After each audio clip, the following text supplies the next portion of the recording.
G'day. Just chipping away still at the front here. I haven't really recorded much because nothing's really happening. A couple things have happened, so I pulled the motor back out so that I could finish the welding and get it painted and stuff. I have put the 6-speed on, so took the 5-speed that I was planning on running, took it off, and we're going to use the 6-speed from the Forester. Just because it's got slightly different sensors, and the rear diff has a temperature sensor, and I'm just not willing to run the risk of using my stuff and then have the motor not working because the ECU's freaking out that it's not getting a rear diff temp sensor, which probably isn't likely, but what is likely is I'm going to have to crack this gearbox open to put crack my 5-speed open and this one to swap around the speedo sensors and stuff, because on the 5-speed it's mechanical because it ran the MY mechanical gauge, and this is electric, so I'm going to take this because it has a speedo. It's the short answer. So I had nothing really happened much evolved here. I've grinded all the big welds down and sanded the welds off and just made it a little bit nicer. So it's just pretty much ready for a coat of paint at the moment. I've scrubbed it, and that's about the best I can do. So I did put a new pitch rod mount in there. It's not super pretty. I made a crush tube and put that in there, and then a couple bits of plate on each side just to really strengthen it up, because this is usually out to here and adding a lot of strength. So yeah, but it all lines up and it all works pretty well. I drilled a hole there and there for the wiring loom, and then these two holes up the top here, which are usually bungs in the MY. Well, the wiring loom comes through on this side, but on that side it's a bung. Happened to be just the right size for the new wiring loom, where the body bungs usually come in just under the door there on the Forester. This little piece here, that happens to be roughly the same size as these ones, which you can't really see. They're actually different sizes, so the one on this side fits really well, really snug, and the one on that side is just a bit loose. So I don't know if there's less wiring running through that bung, making it so it's not expanded as much, but beta silicon, and that'll fix that anyway. So that's how that's going in. And then just going to thread them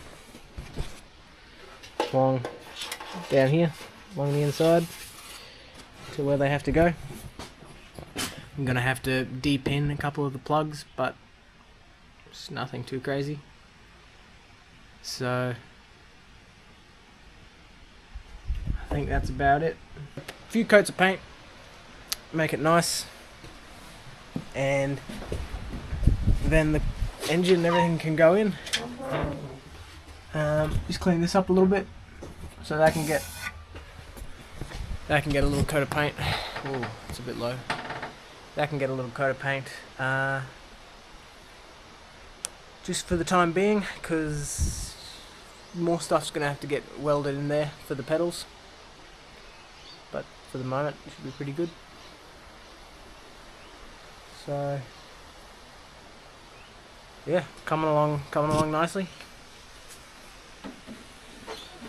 So I have to put the cross member in, and then I can make a steering knuckle to the column, because it's going to be all kinds of wrong.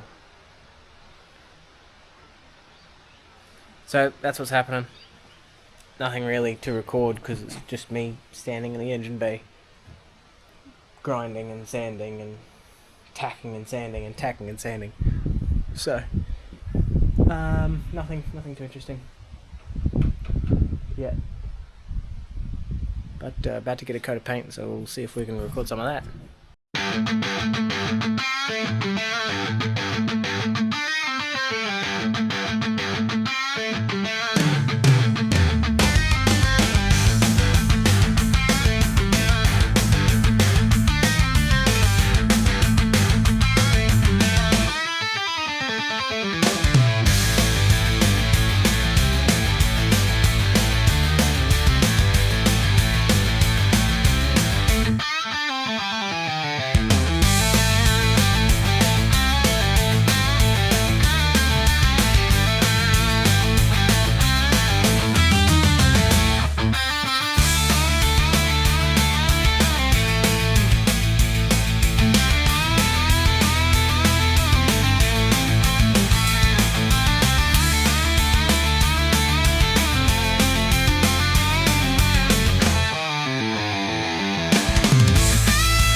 It's been a couple days of just painting because the rattle can white paint I bought a case of it, going on really thin, so it's been lots and lots of layers trying to get it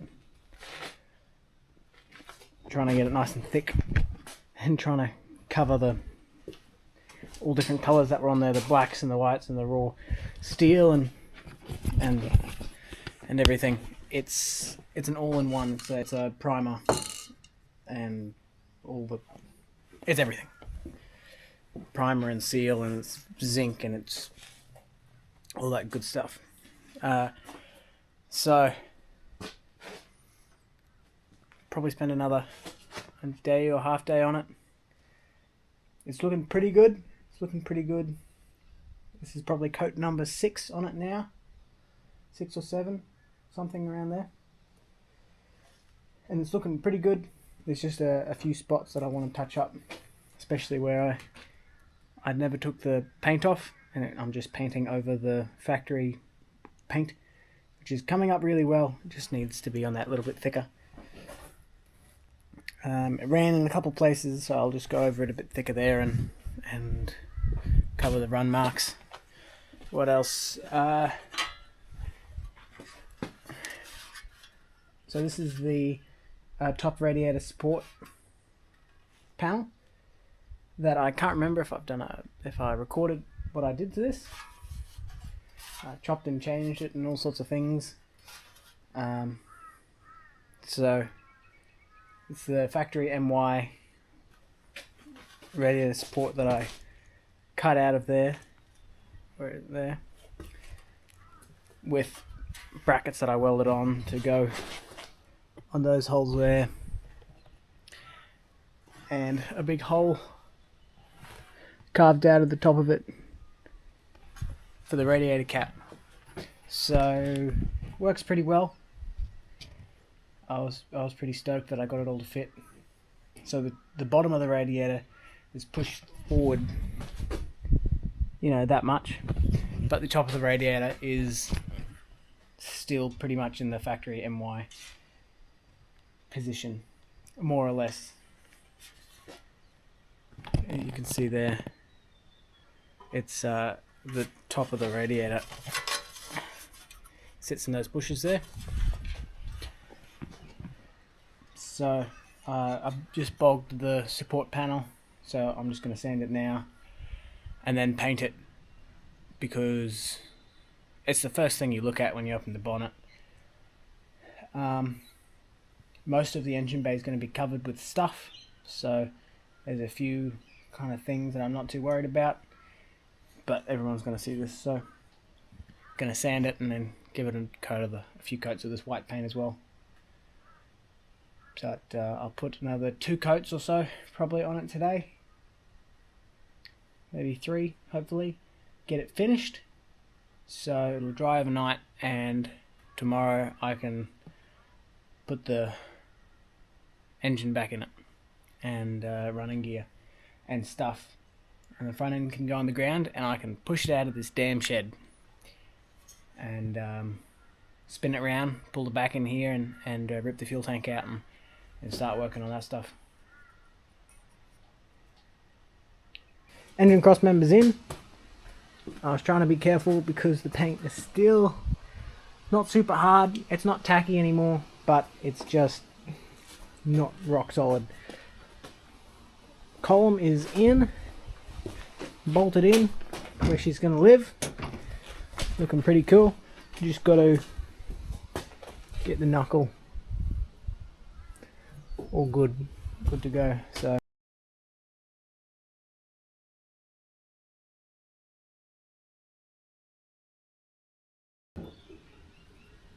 there it is. That lines up. That spacing's good. Got a fair amount of play here still, so up and down to get it on easy. So I'm just gonna put some wicked bevel on these 2 ends and then put a few rows of weld in there to get that deep penetration, and that'll be done.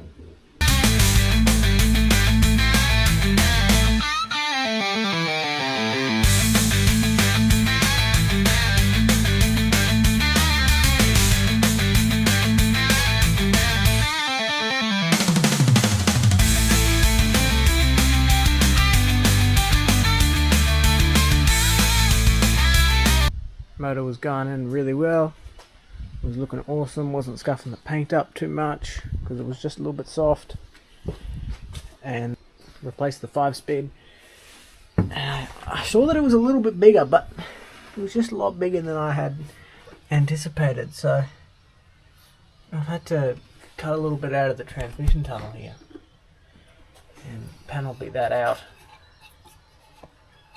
I'll panel beat a little bit more just for a bit nicer tolerances, and then I'll just have to sheet that. So not too big of a job, and it wasn't fouling bad. It was just touching, just because the box is a little bit different. So I've got to make a plate that'll just probably take that corner out too, and then just make a plate. It just comes down over the top like that.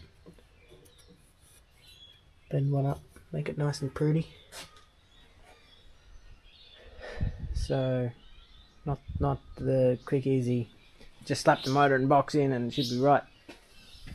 So that's a bit unfortunate, but not a massive job. So it's pretty cool.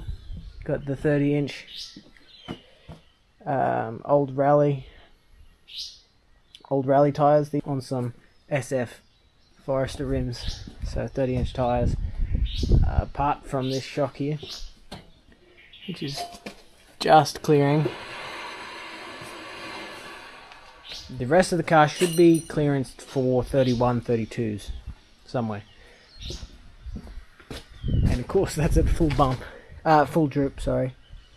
And the camber of the tyres are still sitting like this.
Thanks for watching another episode.